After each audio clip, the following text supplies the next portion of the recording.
Welcome back to Watch the Bookerman and to episode number 63 of Paul Heyman's TNA. Now, of course, this isn't usually one of the screens that we start on, but I recorded the first hour of Impact a little bit ago and then used the return to booking screen button, saved the game, came out and was going to record the second hour later.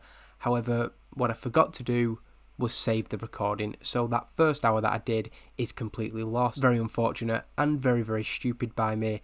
I'm annoyed and very, very disheartened, but I can't really think of anything else to do other than quickly recap the first hour before going into the second hour of the show. It began with a recap. Wrestling's Greatest Tag Team saved Kurt Angle from the New Age's attack. We then had Angle and Wrestling's Greatest Tag Team come out to challenge the New Age to a 3-on-3, but Jacobs reminding Angle that there's already matches booked tonight, and it'll be Black v Haas in the opener, and Angle versus, I originally put Hero, changed it to Castagnoli in the main event. Tyler Black then defeated Charlie Haas in 14 minutes with a roll-up, standing tall, a clean victory. Everybody else was barred from ringside, and he'll face Kurt Angle at Genesis in 10 nights' time. Daisy Hayes then spoke with Mickie James, checking on her after the attack last week and assuring her that she told the New Age where to go. She wasn't interested in joining that group. Mickie accepts that. She says that she doesn't matter about the bruises and the pain as long as Daisy Hayes isn't going to go and join that group.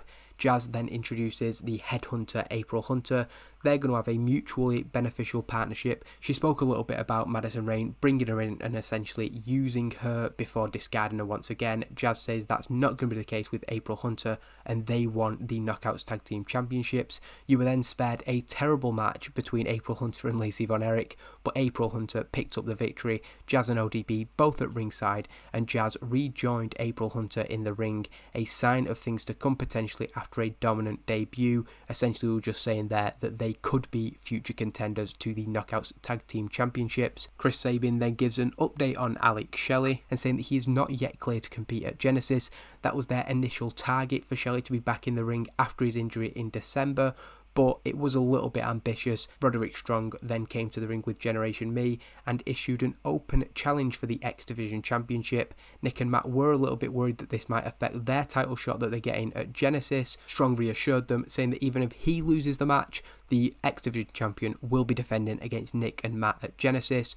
Roderick Strong then defeated Amazing Red in a match where Amazing Red picks up a minor injury before Larry Sweeney comes out and complains about Roderick Strong being able to name his own challengers. Sweeney says that he was speaking with Paul Heyman during that match. He didn't quite get his own way, but he did remind Paul Heyman of the standards that he'd set for the X Division when Okada was champion, and there will be no match between Nick, Matt and Roderick before Okada gets his rematch, and Sweeney thinks that Genesis would be the perfect time for that match to take place. Strong, however, had his own idea. Nick and Matt obviously worried about this, but Strong saying that he will face Okada next week, and he's sure that Paul Heyman would be more than happy to have another championship match live on Impact. So Strong essentially putting his title on the line, giving himself the extra risk of losing the title just so Nick and Matt get that opportunity he's promised them. Sweeney no longer quite so smug, but nonetheless confident that Okada would win the match next week.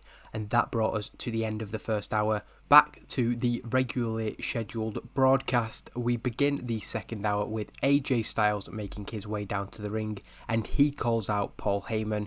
He's been thinking about this all week, and while last week he came close to accusing Paul Heyman of being behind the New Age's arrival in TNA, he realised that his anger isn't even about that. Even if Paul Heyman has nothing to do with the New Age, he's still letting them get away with what they've been doing for the last 3 months. AJ Styles recounts asking Paul Heyman what he intended to do about the New Age just after Bound for Glory, and Paul Heyman said that the competition was good for places, that a rising tide lifts all ships, and TNA would be better for the presence of the New Age. He wants Paul Heyman to come out and tell him how he thinks Jeff Hardy and Sting feel about that competition, or about how countless other wrestlers who've had their careers sidelined due to the actions of this group. Paul Heyman comes out and once again tries to defuse the situation, but AJ Styles isn't letting him off the hook. He asks why Paul Heyman is protecting Jimmy Jacobs and giving him the freedom to do whatever he wants, wherever he wants, to whoever he wants. He warns Paul Heyman that if he has anything to do with the New Age, he'll take his head off. But even so, he demands action right now.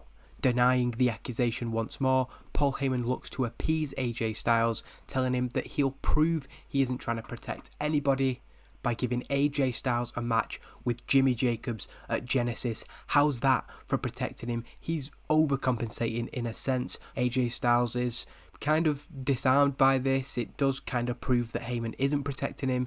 That's not to say he's happy about the situation, but he's certainly not unhappy with the chance to take some of the TNA fight back directly to the leader of the New Age. That is a good segment, both guys doing well, getting the crowd hotter as we head to the back. Jeremy Borash making his way to the locker room of the New Age, looking for Jimmy Jacobs' immediate reaction to Paul Heyman's announcement. Clearly he had no idea about this, as Jeremy Borash asks him how he feels about facing AJ Styles at Genesis. Jacobs says he's not facing him. This match is not going to happen. He's pretty matter-of-fact about that.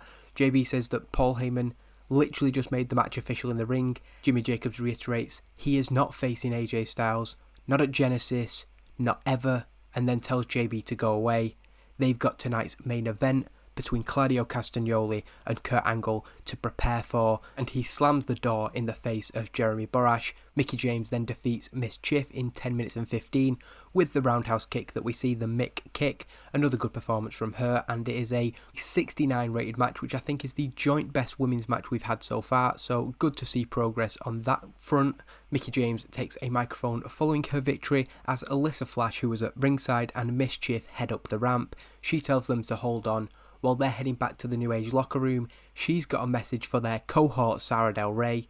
With Tara taken out of action, Mickie says that she is officially challenging the Knockouts champion and she wants her at Genesis. So of all the Knockouts, Mickie has probably got the best record since coming to the company, and as Tara recovers from those niggling injuries, she wants to become a double champion. The beautiful people are then seen in the Knockouts locker room speaking with Madison Rayne. They talk about what happened with Matt Morgan last week, prying for details from their former friend about the relationship. Rayne says that she doesn't want to talk about it, but Angelina Love and Velvet Sky will not let it lie. They say that she can't let Morgan get away with what he did, and they suggest that to get him back, she tells all about the relationship next week on the Beautiful People show. They want to know every single detail. Rayne isn't interested in this, but changes her tune when it's suggested by the Beautiful People that she's gone soft, she's been a pushover, and she's letting Morgan get off lightly for what he's done. Madison Rayne says that she's changed her mind. She will come to the Beautiful People show next week, but the Beautiful People might be surprised by what she has to say. Abyss then takes part in an extremely short match, defeating local talent Pete Wilson in 1 minute and 27 with a Black Coal Slam. Complete and utter dominance by Abyss. Father James Mitchell joining him in the ring after the match, the monster looking just as dangerous as ever since his return. The commentators remind viewers of the intention that Abyss stated 2 weeks ago on the New Year's episode of Impact. He still has eyes for the World Heavyweight Championship. Good to see James Mitchell getting even better at his gimmick, and it's pretty straightforward. No real storyline advancement there, but just reminded everybody how dangerous this monster is. Mike Tenay then conducts a sit-down interview with the forefathers, asking about the formation of this new group. Christopher Daniels talks about being at his lowest when he was ready to go home and never come back to this company, and he says that only 3 men reached out to him: Frankie Kazarian, James Storm, and Robert Roode.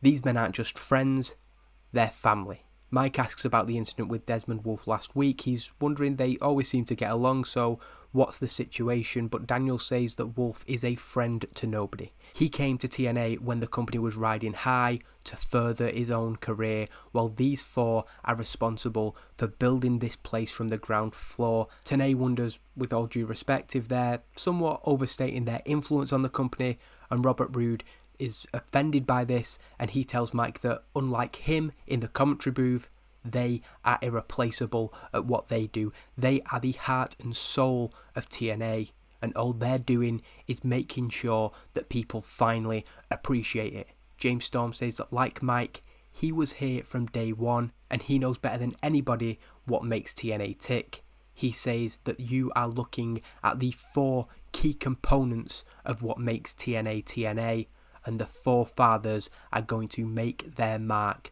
very, very soon. So the overarching feel of this promo is that they are ultra confident, they have so much self-belief, and they're going to make sure that everybody in TNA and all the viewers understand their worth to this company.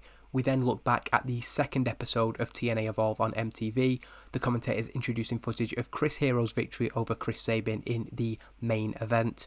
Mauro and Taz talk about how Chris Hero, Claudio Castagnoli and Tyler Black are each undefeated since coming to TNA, as a way to segue into the toughest test any member of the group has faced so far.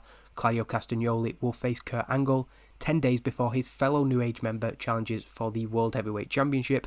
As I said earlier, and as was in that lost first hour, shall we say, everybody is bad from ringside, so it will only be Kurt Angle and Claudio Castagnoli, the biggest test the New Age has faced. And while it's almost 15 minutes and a very, very good match, really impressed with that, considering what a short time Claudio's been here, very much gives me high hopes for the Genesis main event with Tyler Black involved. It's an exceptional match. Both men get some near falls, but Kurt Angle, the World Heavyweight Champion, an Angle Slam gives the New Age their first defeat since coming to the company, but there's never any shame in my mind in losing to Kurt Angle, and I just feel like almost Castagnoli could have come out and beat another jobber next week, but I actually think that going against Kurt Angle and going toe-to-toe with him, if anything, is more beneficial than just continuing to beat low-level guys. Kurt stands tall in the ring following his victory, raising the World Heavyweight Championship as Jimmy Jacobs and Tyler Black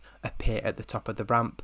Going no further, the New Age members watch on as Kurt Angle tries to goad them towards the ring. He's fired up after that match and he wants to fight Tyler Black. When they refuse, Kurt Angle picks Claudio up from the canvas and hits him with a second Angle Slam. He then gets back to his feet, telling Tyler Black to bring it on. If he doesn't do that, it's going to be bad for Claudio, but Black refuses to come anywhere further than about halfway down the ramp when Kurt Angle puts Claudio in an ankle lock and threatens to injure him by essentially breaking the ankle. Jimmy Jacobs tells Tyler to go in there and do something about it.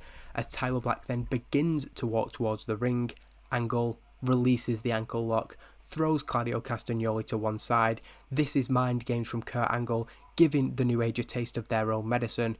Now staring back at the fired up Kurt Angle who is in the ring, Tyler Black stops completely in his tracks. He does not want to get in the ring with this wild animal that Kurt Angle has become. He has a rabid expression on his face and Kurt is clearly ready for the challenge of Tyler at Genesis. From the look on his face, however, the commentators wonder if Tyler Black is quite so ready for Kurt Angle. Does he know what he's getting himself in for? Taz suggests he may not, and he's going to go one-on-one with Kurt Angle for the World Heavyweight Championship. But the idea here is that he may well have bitten off more than he can chew this early into his TNA career, and that's the end of this week's Impact. And a 79 is a good overall rating for the show, and I'm really happy with how that main event turned out. It's always a risk when you're putting one of the newer guys against the established names, but I've said a few times, Kurt Angle pretty much guarantees you a decent rating, so I am very hopeful when it comes to the Genesis main event. Hopefully, win, lose or draw, it can be a star-making performance for Tyler Black. To be fair, he's already had a couple of those in his short TNA career. Some negative comments towards Angelina Love for no apparent reason. If you've stuck with it after that initial mess up, I really appreciate it. Let's get into the third episode of MTV's TNA Evolve, which begins with Sarah Del Rey defeating Daisy Hayes in 7 minutes and 19 with the Royal Butterfly. Del Rey does win more decisively than Mickie James did the other week. She stands tall. It's confirmed she will face Mickie James at Genesis. Daisy Hayes again putting in a good fight, but still not on that level of the top knockouts. We then get a little profile featuring Team USA's Generation Me and Roderick Strong. They speak about their start to 2011 and how good it's been and their ambitions for Genesis and beyond. There is a little bit of competition between the three men, but it's all done in a friendly and agreeable manner. Generation Me then defeat Team Japan's Kiyoshi and Yoshihashi. Of course, they're associated with Kazuchika Okada, who will face Roderick Strong for the X Division Championship on Impact, and Larry Sweeney cuts a promo to that effect, coming out and telling Nick and Matt Jackson that they aren't getting their shot because Okada is taking his title back. We then come back to a poor segment, But the idea of the promo is Jimmy Jacobs trying to recruit Kevin Steen, who once again is shown in the crowd. He's essentially saying that Kevin Steen is what Jimmy Jacobs was talking about when he spoke about this group breaking the mold and changing what it means to be a superstar. In the bygone eras, Kevin Steen wouldn't have got a look in, but with the new age, Kevin Steen can be a star. He points out that TNA didn't call Kevin Steen after he was fired. No other company did. He had to come to TNA to try and get a job. Jimmy Jacobs is willing to welcome him with open arms to the new age. Kevin Steen gives nothing away, not committing one way or another as to whether he will join the new age. As we go into the main event, it's Chris Hero versus AJ Styles, a really big main event. But with Claudio Castagnoli and Jimmy Jacobs at ringside, Samoa Joe also comes to offer some backup, and it goes to a 20-minute time limit. Of course, AJV Tyler Black went to a 20-minute time limit a couple of months back. Chris Hero showing he is on that level. It's not the best performance from him, but a 77 from AJ is good. Described as a superb match there, but neither man is happy after the match. They wanted to continue the fight. Claudio Castagnoli, Jimmy Jacobs, then Samoa Joe all getting involved, looking like it's going to explode when Paul Heyman makes his presence known and makes a huge match for next week. AJ Styles and Samoa Joe will face the Kings of Wrestling. The 20-minute time limit expired here, but this fight is going to continue. A 71 is just enough to meet the threshold, so I do need to be a little bit careful with these TNA Evolve on MTVs. The standards are a little bit higher than they are on Impact. I know it's been a slightly different episode, probably quite a bit shorter, but thank you for watching, and we'll be back next week with the go-home shows to TNA Genesis. Again, thank you for watching, and apologies for that mess up that I made earlier.